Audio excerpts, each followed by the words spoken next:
ಕ್ರಾಂತದರ್ಶಿಗಳು, ಅದಕ್ಕಾಗಿ ನನ್ನ ಮನಸ್ಸಿನ ವಿಚಾರವೂ ನಿಮಗೆ ತಿಳಿಯುತ್ತದೆ. ಯೋಚನೆ ಮಾಡಿ ಪೂಜ್ಯರೇ ಕೈ ಮುಗಿದಿದ್ದೇನೆ, ಬರಬೇಕು ಬರಬೇಕು. ಆಗಲಿ. ಬಾಗಿಲನ್ನ ನಾನೇ ನಾನೇ ಮುಂದೆ ಹೋಗ್ತೇನೆ, ನೀವು ಎಲ್ಲ ಕಡೆ ಮುಂದೆ ಹೋಗುದು ಬೇಡ. ಅಲ್ಲ, ರಾವಣನ ಕಾಣುವುದಕ್ಕೆಲ್ಲ ಬಂದವ ನಾನು ಮುಂದೆ ಬಿಟ್ಟರೆ ಏನು ನಿನಗೆ ತೊಂದರೆ? ನೀವು ಮುಂದೆ ಹೋದ್ರೆ ಶಾಸನಕ್ಕೆ ನಿಮಗೂ ಅನ್ವಯಿಸ್ತದೆ. ರಾಮ ಶಾಸನಕ್ಕೆ ನೀವು ಬಾಧ್ಯರಾಗಬಾರದು, ನಾನೇ ಮುಂದೆ ಹೋಗ್ತೇನೆ. ಆಗಲಿ ಆಗಲಿ.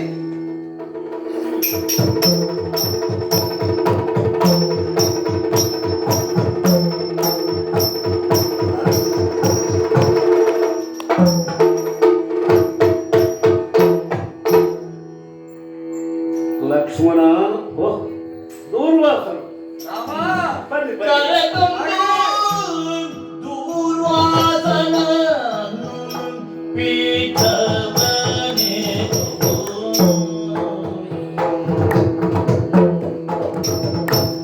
ಕರೆತಂದು ದೂರ್ವಾಸನ ಪೀಠವನೇ ಚರಣಕ್ಕೆ ಮಣಿದು ಮನ್ನಿಸುತ್ತಾನ, ಚರಣಕ್ಕೆ ಮಣಿದು ಮನ್ನಿಸುತ್ತಾನ. ಪರಮ ತೇಜೋಮಯ, ಪರಮ ತೇಜೋಮಯ, ನೀನಿದ್ದ ಬಂದಿರ್ಪ.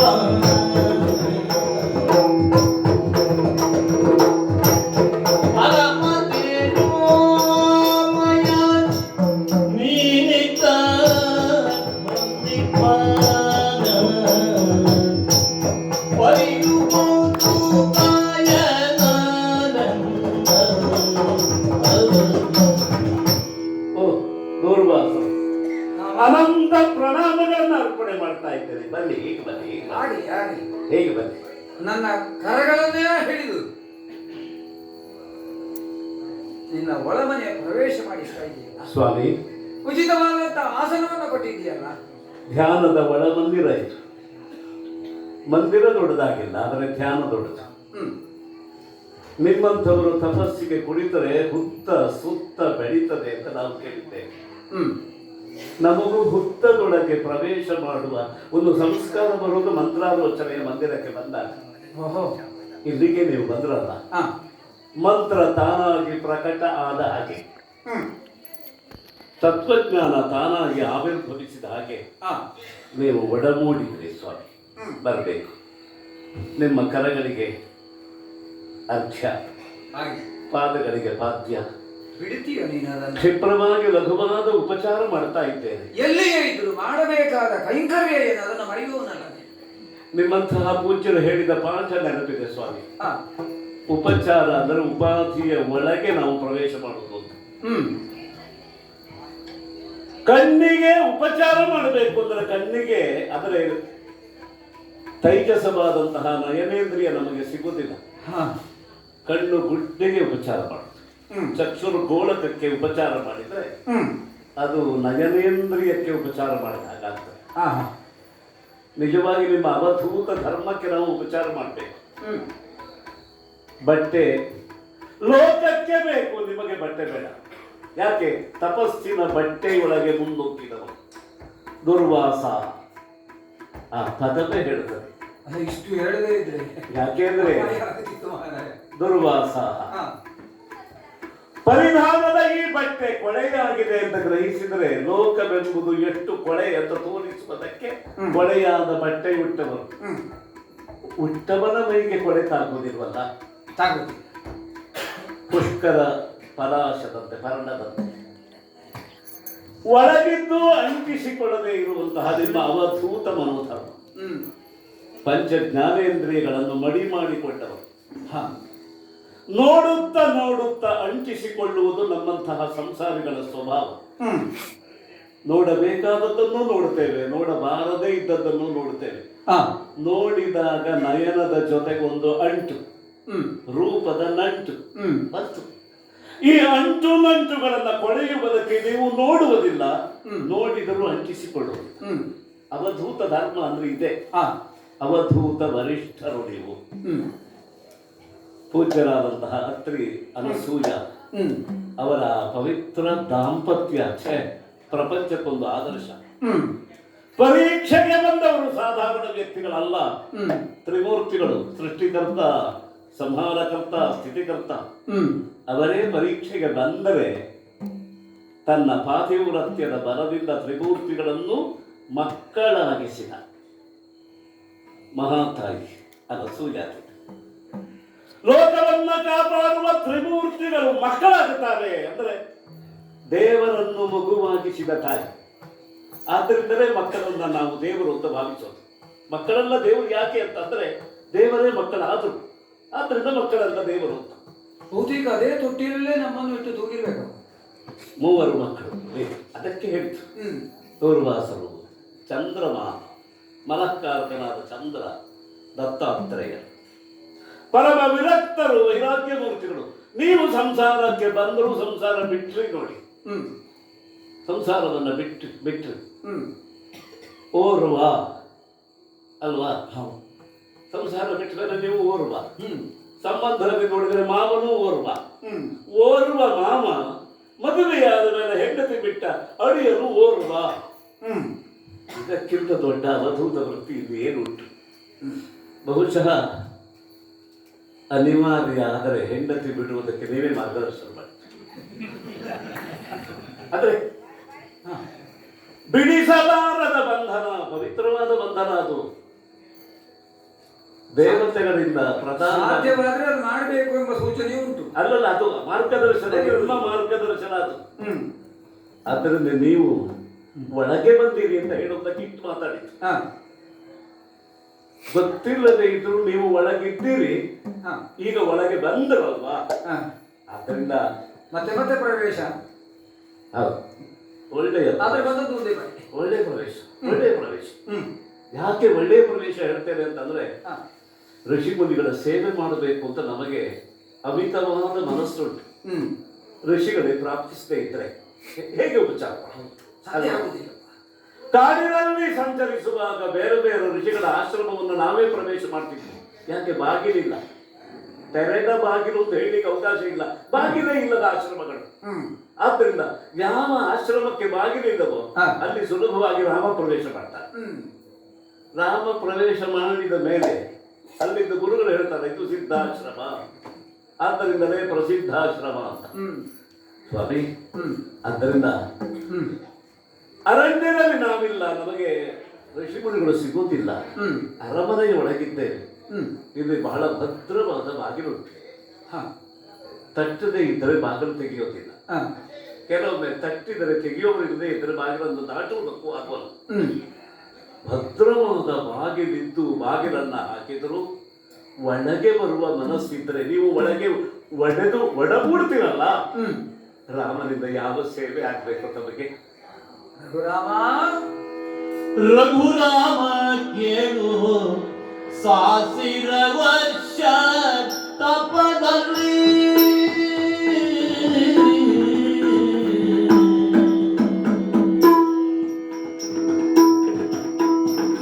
ರಘುರಾಮ ಕೇಳು ಸಾವಿರ ವರ್ಷ ತಪದಲ್ಲಿ ಮಗುಟಿತು ತೊರಗಿ ತಿಂದ್ರಿಯವು ಮಗುಟಿತು ಸ್ವಗತಿ ತಿಂದ್ರಿಯವು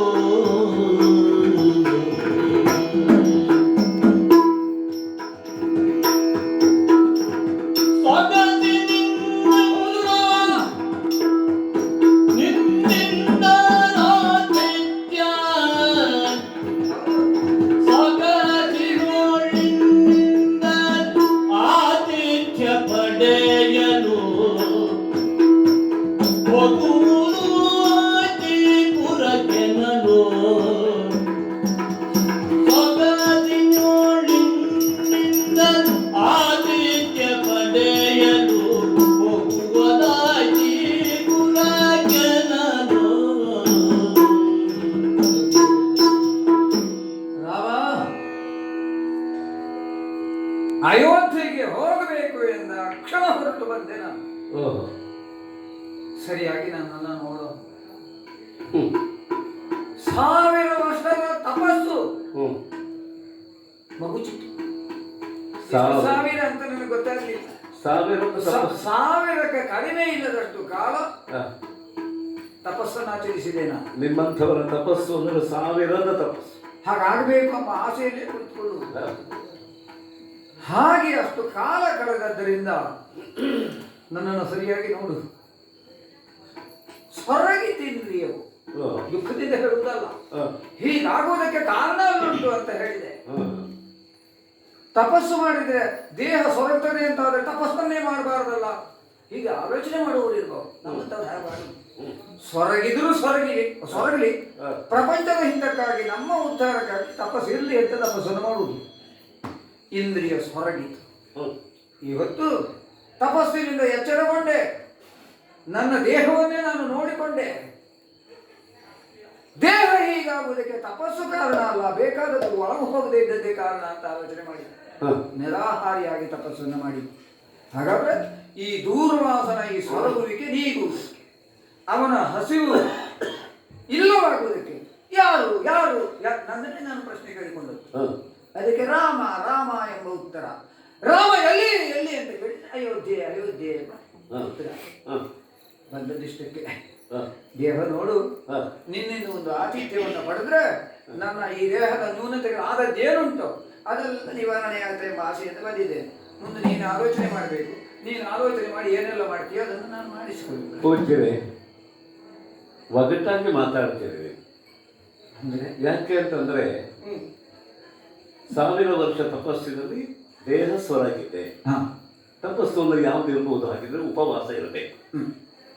ಯಾಕೆ ದೇಹ ಸೊರಗುವುದು ನಿರಾಹಾರದಿಂದ. ಹೌದು, ತಪಸ್ಸಿನಲ್ಲಿ ನೀರಾಹಾರ ಆದರೂ ದೇಹ ಉಳಿತದೆ.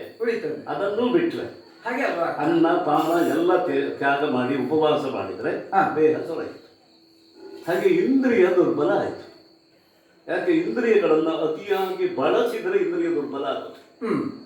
ನೀವು ಅವಧೂತರಾದವರು ಜಾಗರಣ ಮಾಡಿದ್ರಿ. ಒಂದು ಕಡೆಗೆ ಉಪವಾಸ, ಇನ್ನೊಂದು ಕಡೆಗೆ ಜಾಗರಣ. ಉಪವಾಸ ಜಾಗರಣ 1000 ವರ್ಷದ ಉಪವಾಸ ಜಾಗರಣಗಳಿಂದ ಇಂದ್ರಿಯವು ಸೊರಗಿದೆ. ಈಗ ಒಂದು ಆತಿಥ್ಯದಿಂದ 2 ಚಿಕಿತ್ಸೆ ಆಗಬೇಕು ಅಲ್ವಾ? ಹೌದೌದು. ಅದೇ ಈಗ ನನ್ನ ಆಲೋಚನೆ ಸರಿಯಾಗಿ ಕೇಳುವ ಗೊತ್ತಿಲ್ಲ, ನೀವು ಹೇಳ್ಬೇಕು ಸರಿಯಾದ ನಿಮಗೆ ಆತಿಥ್ಯ ಅಂತ ಏನು ಕೊಡುವುದು ಅಂತ ಆಲೋಚನೆ ಮಾಡಿ. ನೀನು ನಾನು ಯಾರ್ಯಾರೋ ಬಂದು ಹೀಗಾಯ್ತು ಅಂತ ಕೇಳಿದ್ದಲ್ಲ, ಯಾರಲ್ಲಿ ಹೇಳಿದ್ರೆ ಆತಿಥ್ಯ ಸಿಗ್ತದೋ ನನ್ನ ಆಸೆ ಪೂರೈಸಲ್ಪಡ್ತೀಯೋ ಅವರಲ್ಲೇ ಹೇಳಿದ್ದು. ಅವರೇ ಆಲೋಚನೆ ಮಾಡಿ ಏನು ಮಾಡಿದ್ರೆ ನಾನು ಸರಿಯಾದ ಆತಿಥ್ಯ. ಅಲ್ಲ, ನೀವು ಅವಕಾಶ ಎಷ್ಟು ಕೊಡ್ತೀರೋ ಗೊತ್ತಿಲ್ಲ. ನೀವು ಕೊಡುವ ಅವಕಾಶದಲ್ಲಿ ಒಂದು ಊಟ ಕೊಡಬಹುದು. ಇಷ್ಟು ಸೊರಗಿನವನಿಗೆ ಒಂದು ಊಟ. ರಾಮ ನೋಡು ನೋಡು ಅಂತಂದ್ರೆ ರಾಮ ನೋಡದೆ ಬಿಡ್ತಾ. ರಾಮ ಒಂದು ಊಟ ಸಾಕೇ ಸಾಕು. ಯಾಕೆ ಗೊತ್ತಿದೆಯಾ? ಕೊಡುವ ಯಾರು? ರಾಮ ಅಲ್ವಾ? ಯಾರಿಗೆ ಏನು ಬೇಕೋ ಅದನ್ನು ಕೊಡಬಹುದಾದ ಯೋಗ್ಯತೆ ಇದೆ ರಾಮ. ಸ್ವಾಮಿ ನಿಮಗೆ ಒಂದು ಊಟ ಸಾಕು ಎಂಬ ಸಂಕಲ್ಪದಲ್ಲಿ ಕೊಟ್ಟರೆ ಸಾಕು. ಇಲ್ಲಿ ಸ್ವೀಕರಿಸುವ ಯಾವವ ಅನ್ನೋದಕ್ಕಿಂತ ಮುಖ್ಯ ಕೊಡುವವ ಯಾರು ಅನ್ನೋದು.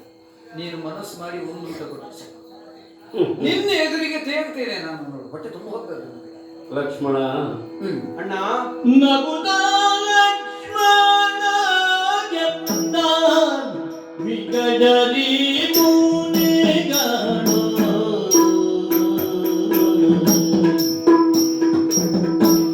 ನಗುತ್ತ ಲಕ್ಷ್ಮಣ ಗೆದ್ದ ವಿಗಡರಿ ಮುನಿಗಳು ವಿಗಡರಿ ಮುನಿಗಳು ಬಗೆಯ ರೀತಿವಾದ ಸತ್ಕರಿಸೋ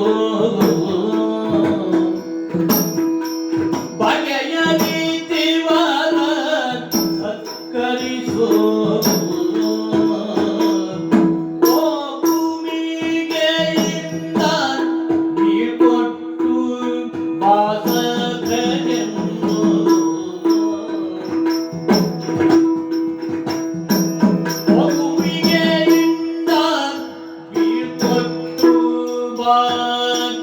ಸಭೆಗೆಂದು ಜಗದ ಕವಿಯ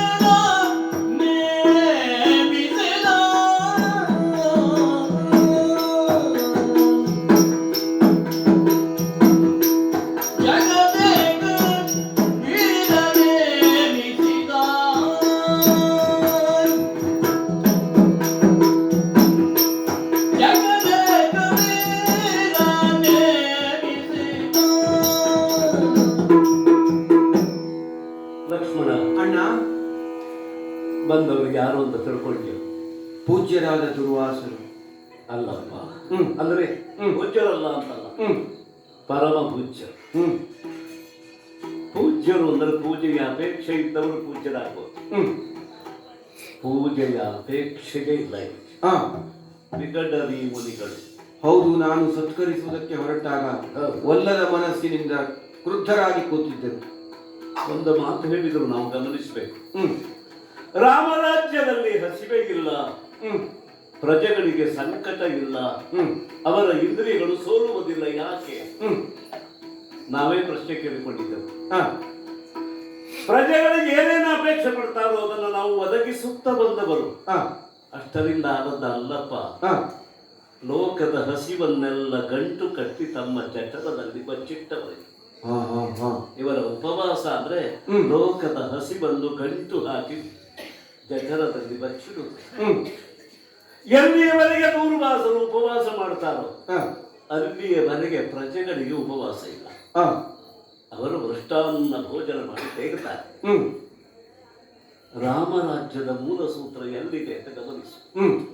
ಎಲ್ಲಿಯವರೆಗೆ ದೂರ್ವಾಸರಂತಹ ಸಾಧಕರು ಜಾಗರಣೆ ಮಾಡುತ್ತಾರೋ ಅಲ್ಲಿಯವರೆಗೆ ಅಯೋಧ್ಯೆಯ ಪ್ರಜೆಗಳು ಎಚ್ಚರ ತಪ್ಪುವುದಿಲ್ಲ.